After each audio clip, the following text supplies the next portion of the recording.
Welcome to This Week in East Brunswick. Warnsdorfer School was open last Saturday, not for class, but for a Character Counts breakfast. Staff, students, and parents participated in the event, and Trish LaDuca stopped by to check it out. On Making a Difference, Diane De Oliveira finds out how seniors can get a free eye exam. We'll let you know about some events coming up, like a traditional Irish music concert by musician Mick Maloney, and the annual Daisy Breakfast fundraiser. Also, a review of Monday's Township Council meeting, and more, so stay with us. February 22nd is the actual birth date of George Washington, and in commemoration of that event, Jack Cargill, professor of history at Rutgers University, and Shelley Benaroya of the East Brunswick Arts Commission here present brief excerpts of important speeches to and from our first president. Washington's resignation address to the Continental Congress, delivered at Annapolis, Maryland on December the 23rd, 1783, which prompted a response from the grateful Congress. Both are brief and, with a couple of deletions, are appropriate for reading aloud. A few days earlier, Washington had written to the Continental Congress asking whether it would be deemed proper for him to offer his resignation in writing or at an audience. The Congress chose the latter, and thus Washington delivered publicly the following remarks. Mr. President, the great events on which my resignation depended having at length taken place, I have now the honor of offering my sincere congratulations to Congress and of presenting myself before them to surrender into their hands the trust committed to me and to claim the indulgence of retiring from the service of my country. Happy in the confirmation of our independence and sovereignty, and pleased with the opportunity afforded the United States of becoming a respectable nation, I resign with satisfaction the appointment I accepted with diffidence, a diffidence in my abilities to accomplish so arduous a task, which, however, was superseded by a confidence in the rectitude of our cause, the support of the supreme power of the Union, and the patronage of heaven. I consider it an indispensable duty to close this last solemn act of my official life by commending the interests of our dearest country to the protection of Almighty God, and those who have superintendence of them to His holy keeping. Having now finished the work assigned me, I retire from the great theater of action, and bidding an affectionate farewell to this august body, under whose orders I have so long acted, I here offer my commission and take my leave of all the employments of public life. Sir, the U.S. and Congress assembled receive with emotions too affecting for utterance this solemn resignation of the authorities under which you have led their troops with success through a perilous and doubtful war. Called upon by your country to defend its invaded rights, you accepted the sacred charge before it had formed alliances, and whilst it was without funds or a government to support you.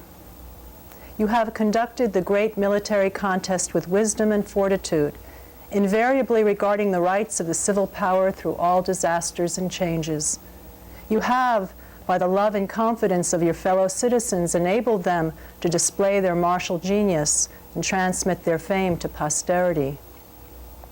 Having defended the standard of liberty in this new world, having taught a lesson useful to those who inflict and to those who feel oppression, you retire from the great theater of action with the blessings of your fellow citizens. We join you in commending the interests of our dearest country to the protection of Almighty God, beseeching Him to dispose the hearts and minds of its citizens to improve the opportunity afforded them of becoming a happy and respectable nation.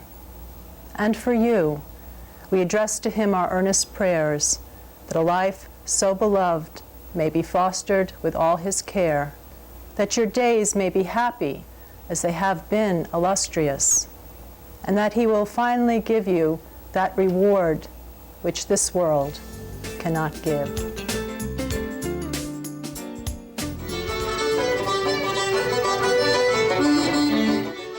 The Middlesex County Cultural and Heritage Commission and the Folklife Program of New Jersey present a concert by Mick Maloney.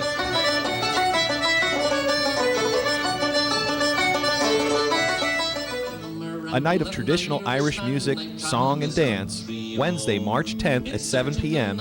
at the East Brunswick Vocational High School on Ruse Lane. I made a resolution, and I think it's a very good plan, for to travel to America and view that foreign land.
Mick Maloney, along with other musicians, will also be joined by traditional step dancers for what promises to be a truly lively and spirited evening.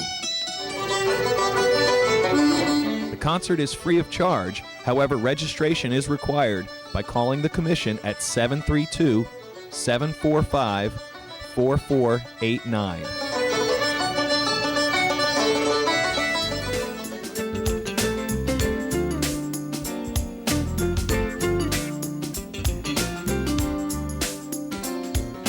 Good morning. We're here at the Character Counts breakfast at Warnsdorfer Elementary School, and I have Stuart Alterman with me. He's the Character Counts breakfast committee chairperson, and you have quite an event going here.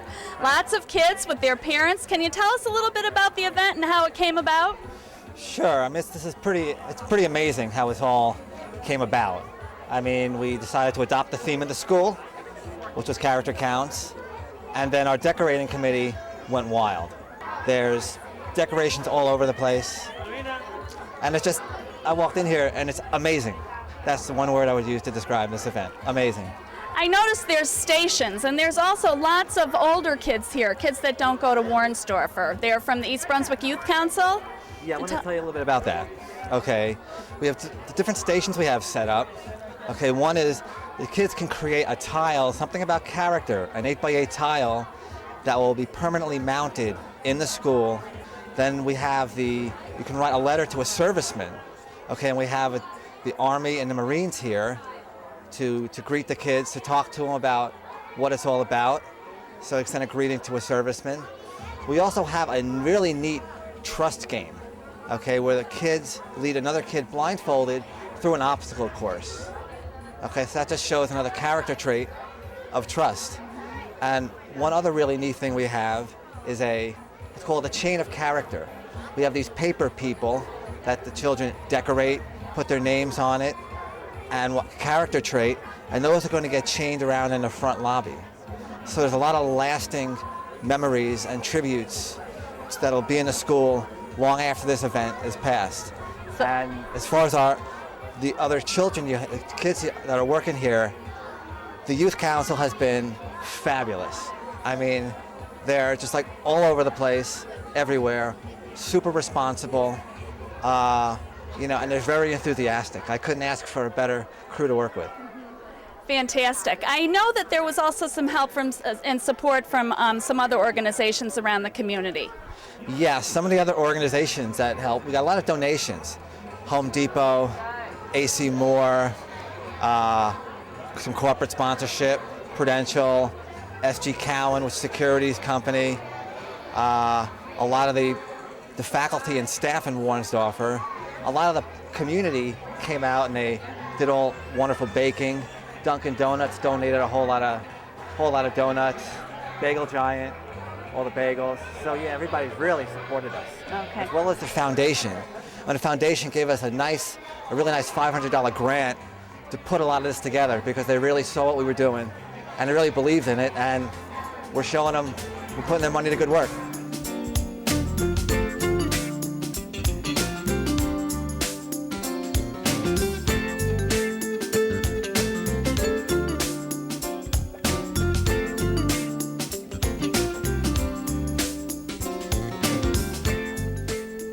Seniors who can't afford eye exams can now get help through a national eye care project.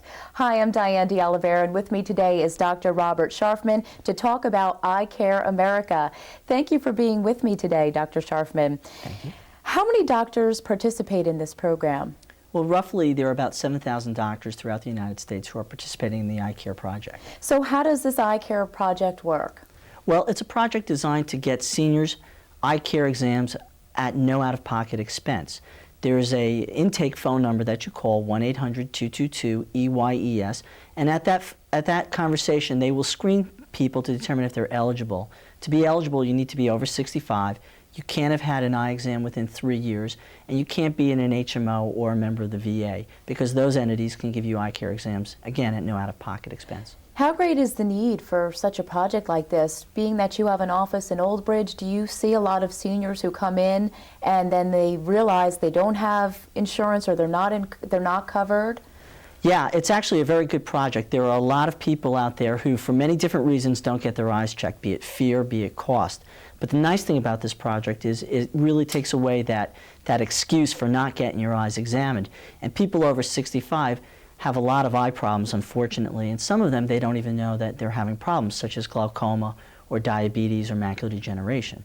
Now, did you ever have an experience with one of your patients where they came in and maybe they were afraid to go to the doctor because of not having health coverage? Definitely. There are people who are afraid that they're losing their vision, and they're also afraid that they don't have the money to take care of things. But fortunately about this project is a lot of times it turns out when people come in, they really don't need anything serious. They just need their eyeglass prescription changed. But occasionally we have picked up people who need surgery for some of these problems.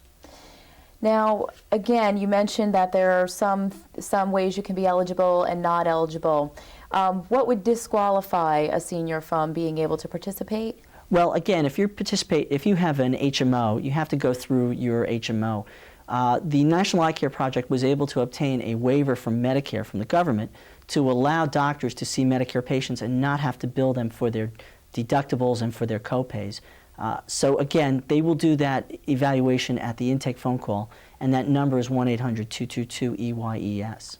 So about how many of your patients that you currently see are through the Eye Care America program?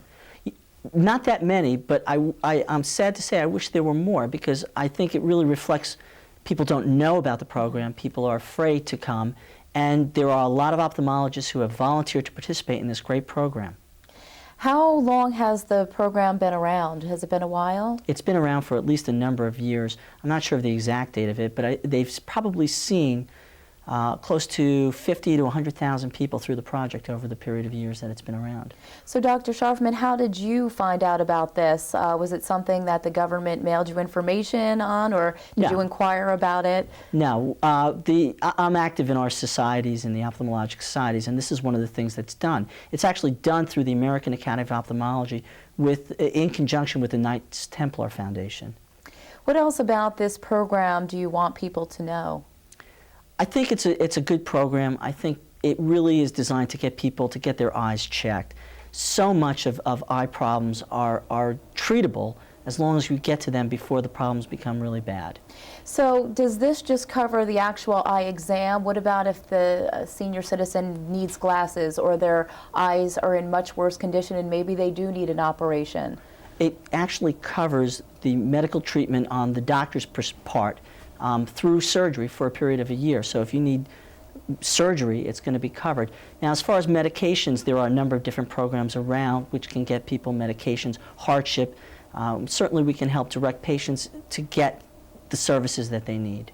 So how is your association that you belong to or your office getting the word out about this program? Of course, you're on our show and that's helping, but how else do you plan to get this word out to let more seniors know? Well, hopefully through media. We've been doing a lot of press releases, and frankly, this kind of stuff is great for getting the message out. Word of mouth is always good. I know that the American Academy of Ophthalmology is spending a fair amount of money, the foundation, on advertising the eye care projects. And you said it's as simple as calling a 1-800 number and and speaking to a person on the other end of the phone. And what they'll do is they'll determine your eligibility, and they will also refer you to a participating ophthalmologist. You can't just walk into a doctor's office and say, hey, I'm here from that. There actually is paperwork, and they do track it, and they keep tabs of people who call to find out what's happened. Do you have an idea of how many doctors maybe in the Middlesex, Somerset County area? That I'm not sure of. I think throughout the state there's about 100 to 150 ophthalmologists participating in the program. Okay, and Dr. Scharfman, as far as that number, again, the 1-800 number, and any other information you want to give people. Right. In addition to the 1-800 number, I have information on my website at www.njlasicmd.com, or you can even go to the American Academy's website, which is www.aao.org. Dr. Scharfman, thank you so much for being with me today. For Making a Difference, I'm Diane de Oliveira.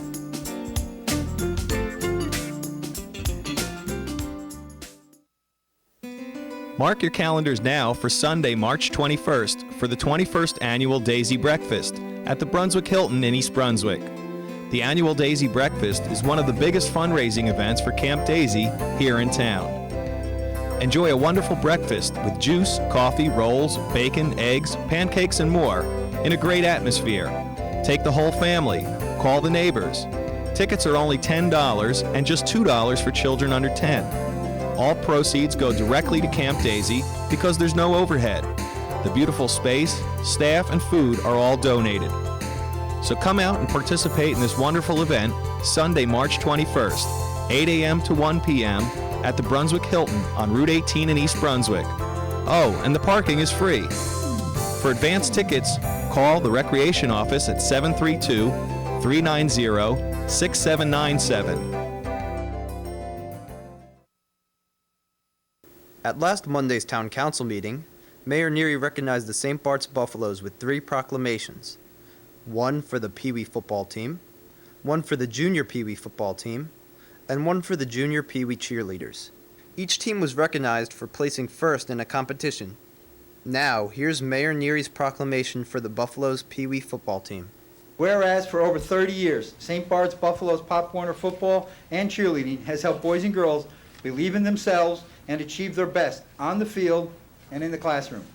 And whereas this past year, the St. Bart's Buffaloes Pee Wee Football League placed first in Jersey Shore Pop Warner Football League C North Division. They also went undefeated in the regular season with a record of 8 wins and no losses. And whereas this type of competition provides an opportunity for our youth to learn and enjoy the meaning of team spirit and the value of hard work and dedication. And whereas the St. Bart's Buffaloes Pee Wee football team have worked hard and brought home not only trophies, but also recognition for St. Bart's Buffaloes and for the Township of East Brunswick.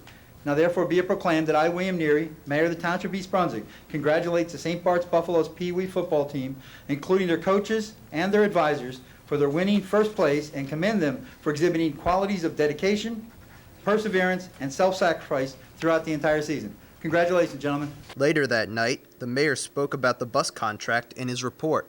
I received notification today that the Appellate Division has upheld Judge Waugh's decision in the trial court decision that the specifications were impermissibly ambiguous for the bus contract. We have not had the benefit of discussing this with our legal counsel. Therefore, I'm not prepared to comment on the reasons for this decision, nor begin to discuss the next step in this long and frustrating process.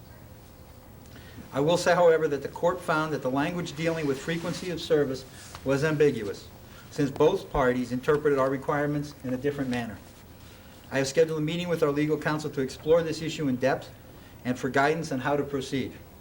Because of the importance of this issue and the amount of litigation we have experienced so far, I will not be discussing this issue without the benefit of legal advice. I hope to have our legal counsel make a presentation to the council in the near future, and until then I would advise all the members of the council and the township staff to refrain from speculation on this very sensitive topic. The next town council meeting will be on Monday, March 1st.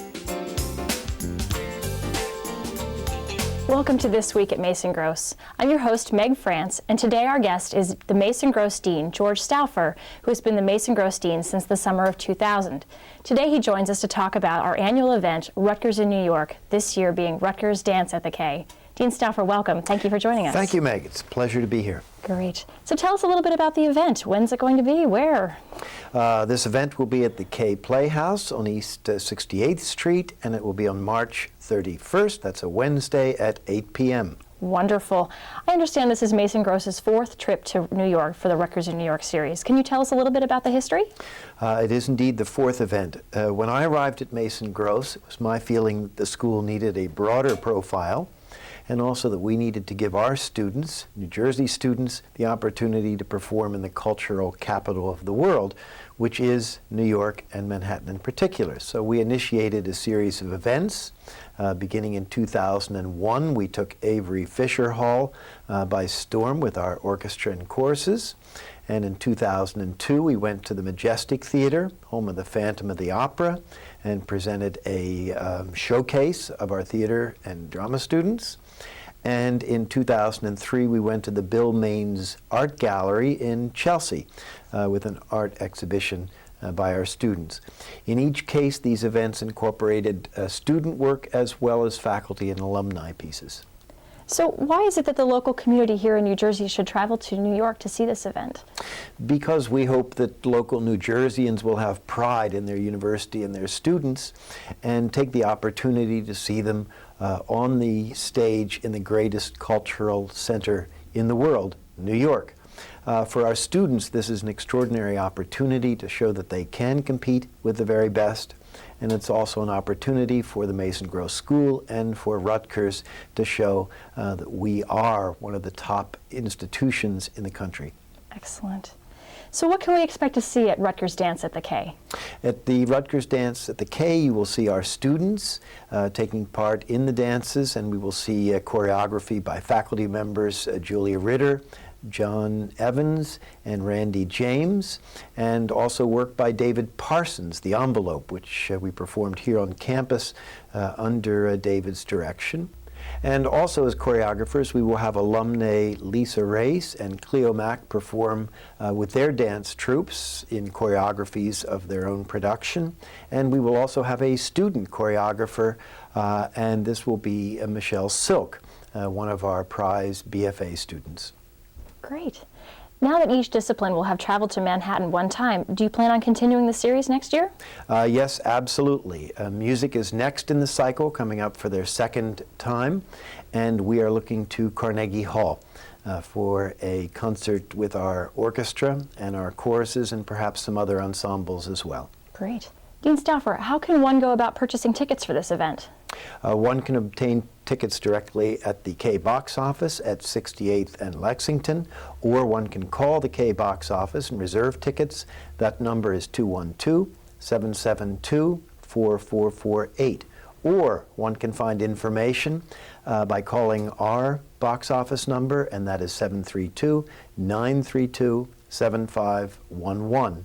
Or one can go on the web and find information at www.rutgersinnewyork.com. Great. Dean Stauffer, thank you so much for being a guest with us today. We really appreciate it. Again, the date for the Rutgers in New York event, Dance at the Kaye, is March 31st at 8 p.m. at the Kaye Playhouse in Manhattan. And for further information, you can call 732-932-7511 or visit the web at www.rutgersinnewyork.com. Mark your calendars now for Sunday, March 21st for the 21st Annual Daisy Breakfast at the Brunswick Hilton in East Brunswick. The annual Daisy Breakfast is one of the biggest fundraising events for Camp Daisy here in town. Enjoy a wonderful breakfast with juice, coffee, rolls, bacon, eggs, pancakes, and more in a great atmosphere. Take the whole family. Call the neighbors. Tickets are only $10 and just $2 for children under 10. All proceeds go directly to Camp Daisy because there's no overhead. The beautiful space, staff, and food are all donated. So come out and participate in this wonderful event Sunday, March 21st, 8 a.m. to 1 p.m. at the Brunswick Hilton on Route 18 in East Brunswick. Oh, and the parking is free. For advance tickets, call the Recreation Office at 732-390-6797. That's all for this week. Thanks for watching.